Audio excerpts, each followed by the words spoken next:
बिस्मिल्लाहिर्रहमानिर्रहीम।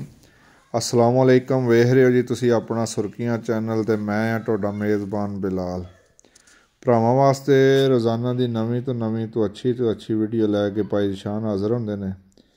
अज की जिहड़ी वीडियो है मलक इमरान लैड़ी, जिहदे विच एक ही मझ जिहड़ी है वह फरमैशी है।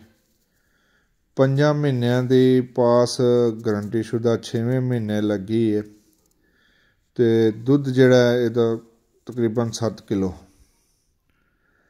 जिहड़े भी भरा नूं पसंद आवे, नंबर जिहड़ा भाई इमरान दा स्क्रीन ते लग जाएगा। पिंड इन्हां दा लैड़ी, ज़िला गुजरात, तहसील खारियां। मलक इमरान लैड़ी ते फरमैशी मझ है। मझ दा पुट्ठा, खुड्डा, थण, लबास, हड्डी मीणी मझ है।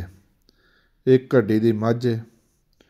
जिहड़े भरा नूं पसंद आवे, नंबर जिहड़ा भाई जी स्क्रीन ते चल रहा भाई इमरान दा, भाई इमरान साहब नाल राबता कर लैणे। ते मुल इहदा जिहड़ा भाई इमरान करदे ने जनाब 3,15,000।